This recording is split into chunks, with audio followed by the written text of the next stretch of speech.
네, 매일 아침 기침과 재채기로 고생하시는 분들 간혹 계시죠? 지속적인 기침과 재채기를 방치하면 알레르기성 비염과 축농증에 노출될 수 있습니다. 오늘 건강365에서 확인해 보시죠. 아파트에서 생활하는 우리 아이.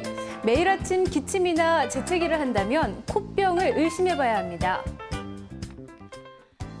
최근 콘크리트나 화학물질이 첨가된 건축 자재를 사용하는 아파트가 늘고 인스턴트 식품을 즐기면서 아이들의 면역력이 약해져 코병을 앓는 경우가 많습니다.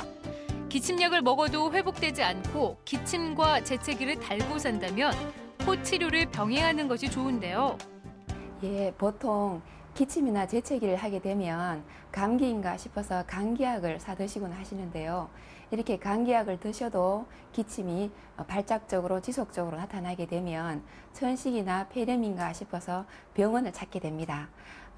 이럴 경우에는 만성 비염이나 축농증으로 인한 기침이나 재채기일 경우가 많습니다. 만성 비염이나 축농증일 경우에는 인후부로 콧물이 넘어가서 자극이 되어서 걸걸한 가래 기침을 자주 하게 됩니다. 또 이런 경우에는 새벽이나 아침에 자주 증상이 나타나기도 합니다. 제가 비염 증상이 있어가지고 병원을 찾았는데요. 이번에 또 날씨가 추워서 감기까지 더 심해져서 재채기도 나고 콧물도 나고 코 막힘도 좀 심해가지고 이제 병원에 한의원 좋다 해가지고 병원을 찾게 되었습니다.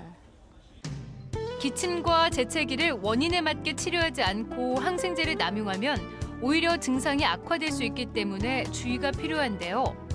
한방에서는 체내에 쌓인 화학적 독성을 최대한 중화시키고 면역력을 증강시키기 위해서 천연 한약요법과 침요법 등 자연에 순응하는 치료법을 시행하고 있습니다. 기침이나 재채기의 원인이 직접적으로 폐나 기관지의 원인이 있지 않다면 만성 비염이나 축농증의 원인이 있다고 의심을 해볼 수 있습니다.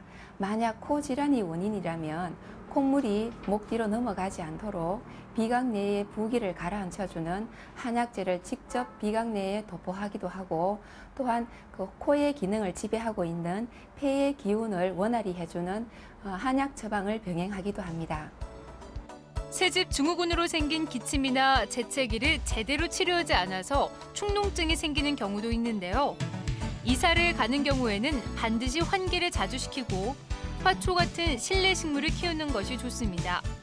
또 평소 일상생활의 변화로도 코병을 이길 수 있는 만큼 올바른 생활 수칙을 지켜야 합니다.